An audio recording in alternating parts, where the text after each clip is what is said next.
Welcome to the deep dive. Today, we're jumping into a really different way of thinking about something pretty fundamental: memory. Hmm. Forget the idea of it being like a perfect recording. Our source material suggests memory is much more active. It's shaped by our beliefs, almost like we're constantly rewriting our past experiences. Yeah, it actually puts it quite directly. Memories are the imaginations of experience substantiated by belief. Whoa. Okay, let's try to get our heads around that one. Well, what's immediately striking, I think, is how this just flips our usual understanding, right? Totally. We tend to think belief comes from memory. You remember something, so you believe it happened. Right, cause and effect. But this says, no, it's the other way around. What you believe actually molds, shapes what you remember. It's much more creative. Exactly. Yeah. And that leads to some really fascinating questions, which is what our deep dive is all about today. Mm-hmm. Based on this text, we're going to explore how this, belief-driven memory impacts our sense of reality. Hmm. We'll look at the relationship between memory and logic and what we accept as true.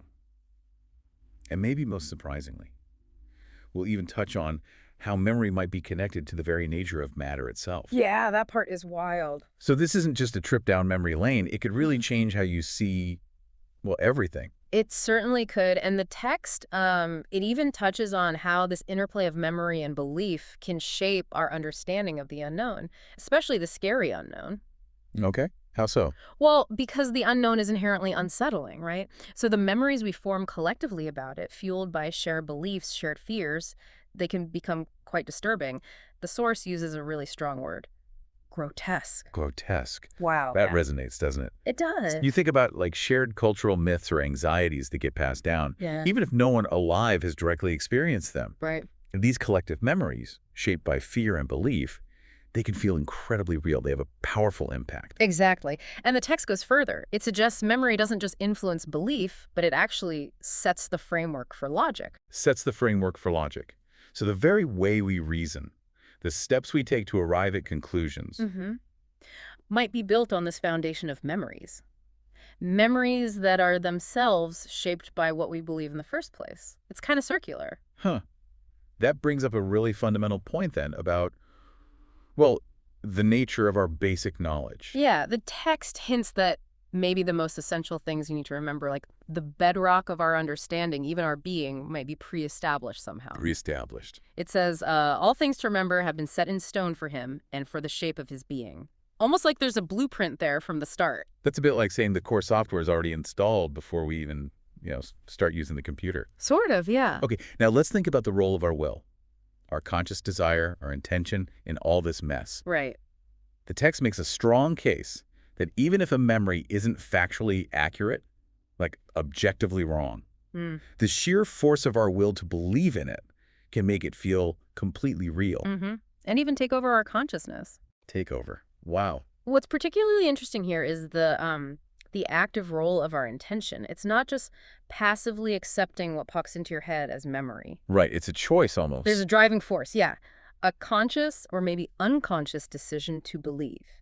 And that solidifies these memories, whether they truly happened or not. Okay. The text really emphasizes this. It says, the will to believe the idea of an inauthentic memory will drive the consciousness to be mastered by it. Mastered by it. That's intense. And this power of belief, it extends to how we see the world around us too, how we perceive differences between things. Yeah, exactly. The text introduces this idea of an illusion of difference. Illusion of difference. It suggests that our will to believe in, distinct categories and separations that can actually amplify these perceived distinctions, make them seem more real than they maybe are. So if we zoom out a bit, does that mean the separateness we experience, like between objects or ideas, might not be as fundamental as it feels? That's kind of where it leads.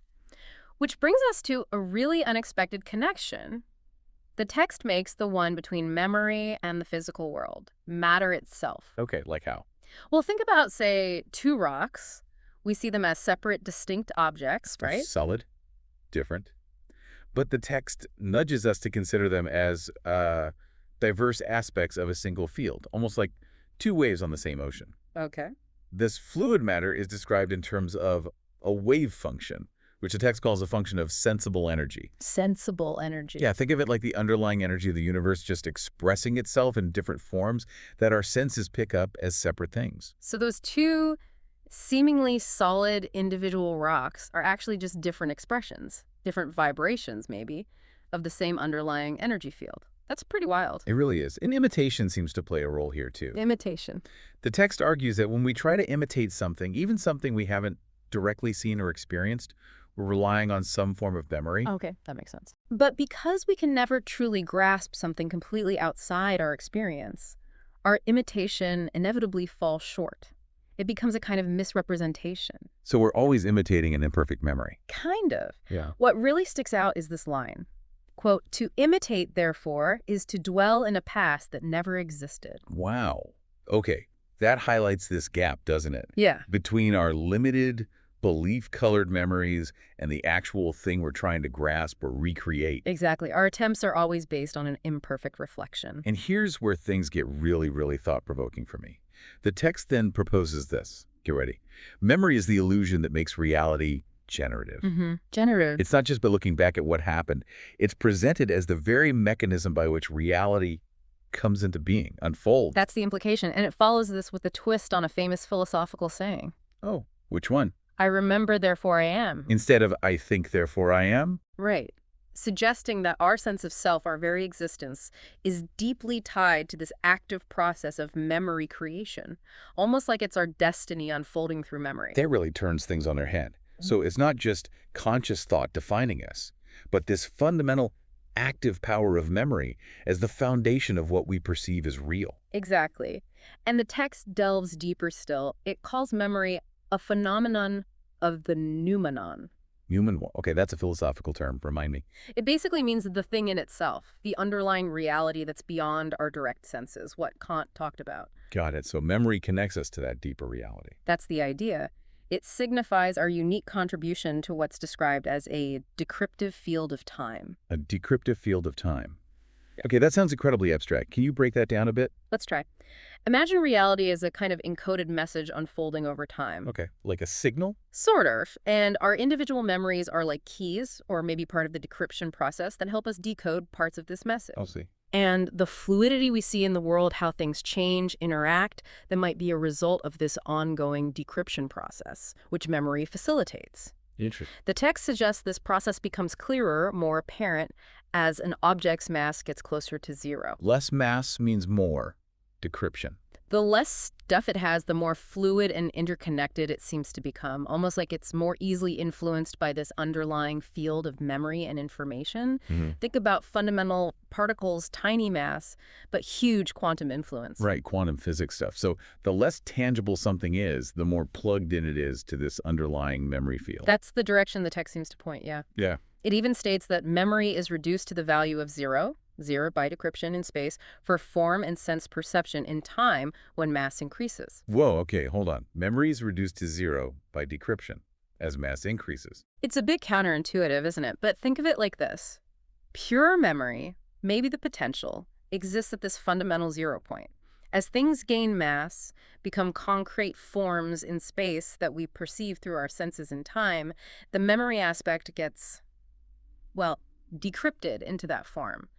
Its value as pure potential memory goes down to 0 because it's now manifest. Okay, I think I'm starting to grasp that. Memory potential is 0, manifestation increases mass, and this idea of decryption leading to 0 is then connected to how we perceive things. Exactly. The text says this decryption process allows for perceptual alignment. It even sets the stage for how our eyes work, our ocular lenses. So this 0 point is fundamental to sight. It seems so. This 0 is presented as a kind of common ground, a neutral point underlying all the different ways we remember and perceive. Like a universal constant for perception. Maybe. And the text even proposes that matter, in its most basic fluid state, could be fundamentally changed, transubstantiated through the intentional application of memory, working through the 0 point. So, mind over matter, essentially, but grounded in this decryption idea. That's a way to put it. A powerful idea of mind influencing reality at its most fundamental level through memory. And this idea of 0 takes on another layer when we look at logic, right? The The text describes 0 as a kind of starting point, an unfounded proposition. And 1 is like our first attempt to affirm something, to create order through sequences, patterns, numbers. So 0 is potential, 1 is the start of making sense of it. Kind of. This perspective suggests that our entire system of logic, our rational way of understanding the world through numbers and sequences, it might actually be built upon this more fundamental process of memory and how we try to rationalize it through our senses. So logic isn't purely objective floating out there. This challenges that idea, yeah. Yeah. It suggests logic is rooted in something more fundamental, our memories and how our senses interpret them. Okay, wow. Now let's dive into this idea of zero mass matter and something called subliminal space. This sounds really out there. It does get pretty conceptual here. The text talks about crusty gases formed from recessed light, Recessed light. which it connects to memory generated by our thoughts. Thoughts create light, which becomes memory, which forms gases. Sort of. Think of it like our thoughts leaving a residual trace, a kind of memory light, which then acts as a medium for information transfer in what it calls a post-associative era. Okay, a medium for information, and this leads to subliminal space. Yes.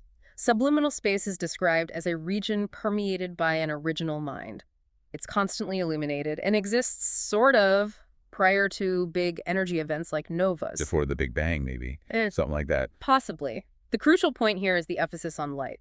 Light is fundamental to the reality we perceive. Okay, so the subliminal space, Mm-hmm. it's generated by this original mind, it's full of light, Mm-hmm.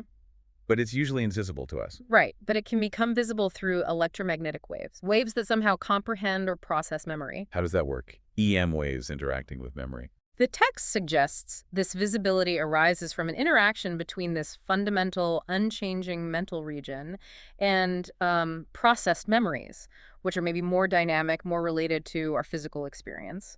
The EM waves act as a bridge, a translator. A bridge between pure mind space and experienced reality. Okay. And what about spirals and orbits? How do they fit in?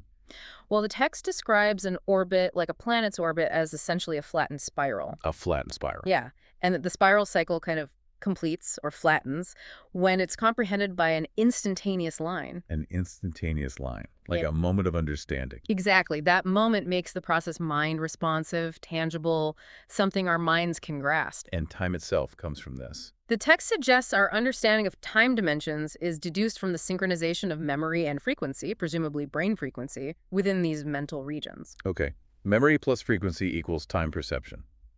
And orbitals. Orbitals in this context are like units designating this flattening of spirals, and when you see electromagnetic waves propagating. Like light traveling. Yeah.